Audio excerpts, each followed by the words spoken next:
guys, so I decided to do something totally different, and I found out there is a haunted bridge about an hour and 45 minutes from where I'm staying at my sister's house. It's called Lydia's Bridge, and I thought, why not check it out? So we jumped in the car, my brother and I, and we're on our way.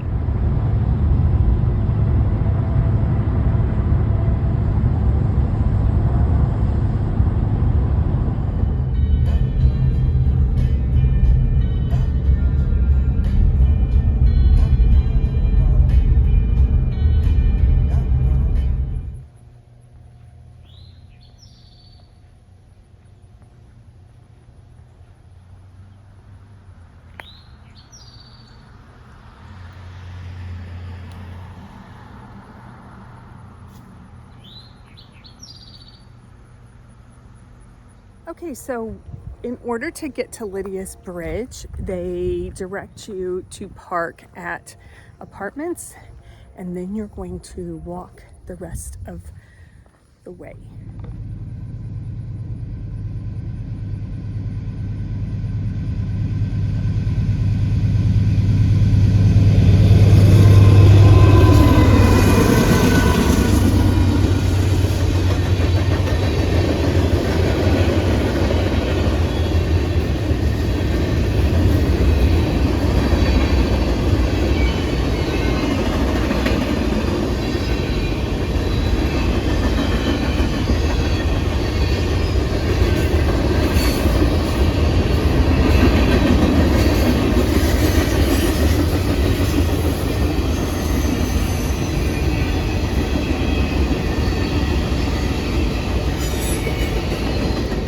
Here we are at Lydia's Bridge. Welcome back to another episode of Ghoststorying.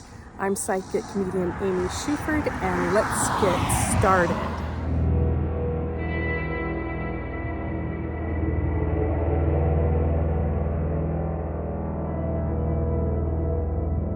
So, as the placard says, since the 1920s, an apparition of a young woman has been seen hitchhiking here, only to disappear when drivers come to her aid. And actually, there are several different theories about this. All right, so as the theories go, there is a train bridge on top, as you saw in the previous footage, and then there is the underneath, which is auto traffic.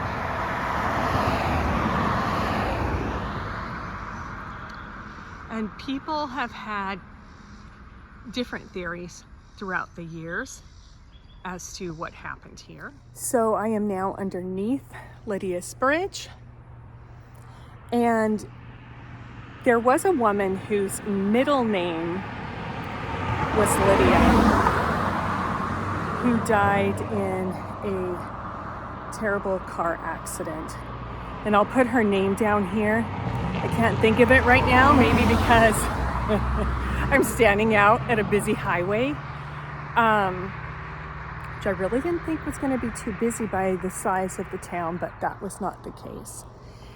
And at night, people say that as they're driving through, a woman in a white dress flags them down and asks them to please help her get home.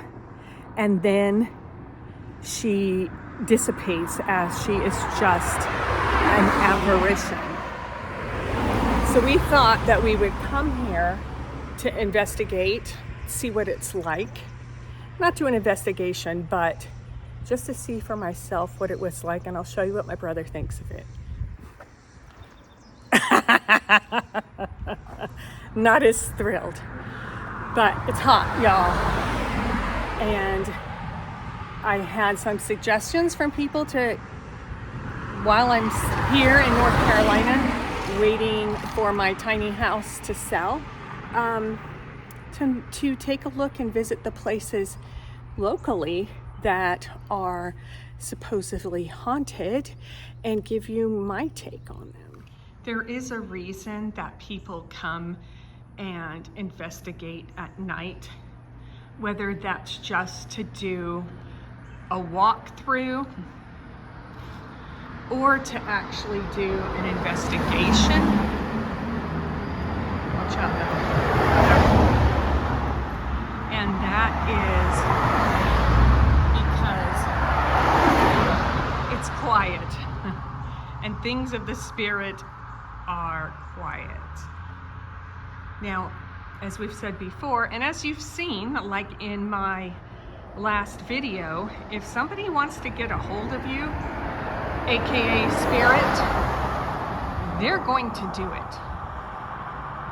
I'm going to have to look up though and see whether this accident happened at night. I'm kind of thinking it did. So my brother just asked me if I felt anything, and I don't. I haven't.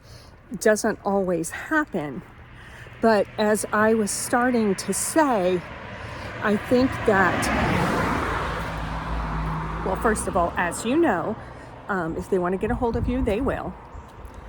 But I'm wondering if this happened at night. I want to look it up and see. No, I didn't do the homework ahead of time because I'm not doing a paranormal investigation. I just wanted to come and see if I felt anything, see if the spirit would give me their story. And I have yet to feel anything, and that's okay.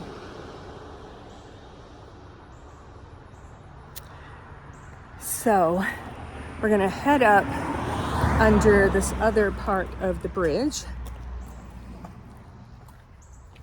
It's kind of a cool little place. I'm gonna turn the camera around. Okay, so we chose to come back this way. As you can see, it's a tunnel under the bridge. And my brother suggested that we just carry on where you last saw us, by the actual bridge where people supposedly get stopped by this apparition. The reason I wanted to come through here is because A, it's quiet, and B, because we can physically walk through this long tunnel. The energy is condensed. So a lot of times you feel more, and if you're a sensitive and you've gone down a hallway or you're in a small space and you can feel something, you feel that energy, as a lot of my sensitive friends do. You know something's there. You may or may not see something, but you feel it. That's why the energy is condensed. So I just am asking if there is anyone here who wants to approach me, if they would like their story told. And actually who steps forward is a young man who says his name is Jameson. And he said, don't get it confused with Jamestown. He was a runaway, and he's showing me and telling me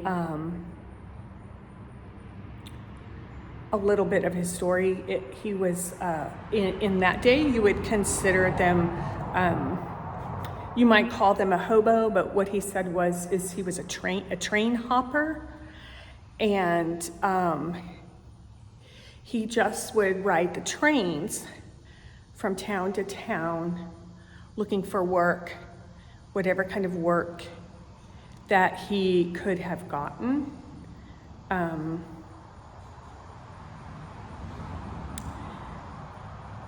And he said that, you know, it was like day labor, and there were issues because,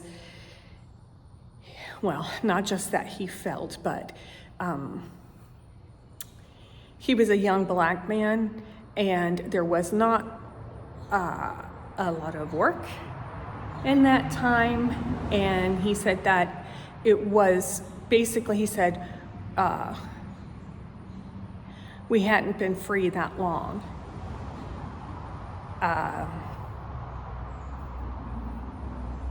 People were always after him. And he felt very much like, well, he said he felt very much like a runaway slave, even though slavery had ended. So, and he says he just wants his story told because he just keeps saying that he did the best he could for his family, and that he had hoped he could take the train to where in his, I guess it really translates to where he felt freedom was, which was being able to have some land to provide for his family and to have a legacy.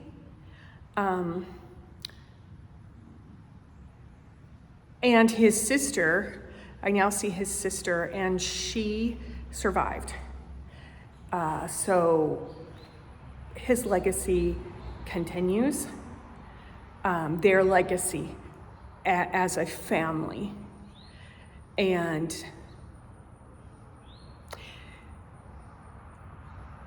okay, so she asked me if he could see her. I asked him if he could see her, and he said no. So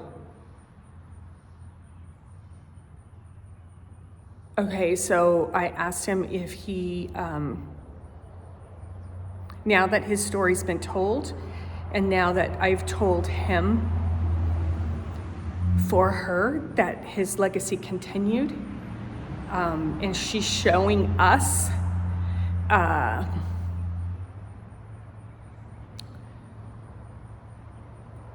pictures of the family through the years, and he does want to cross over. So we're going to do that for him. Okay, so they are now reunited, and Jameson's legacy goes on.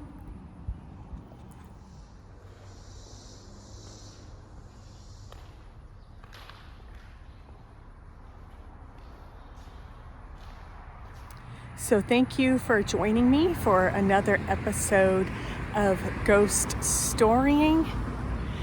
If you haven't already, please consider hitting the subscribe button, liking this video, leaving me a comment, and let me know what you would like to see next. Do you have any ideas or spooky places that you'd like me to check out? I'd love to know. I love you all, and I'll see you next time.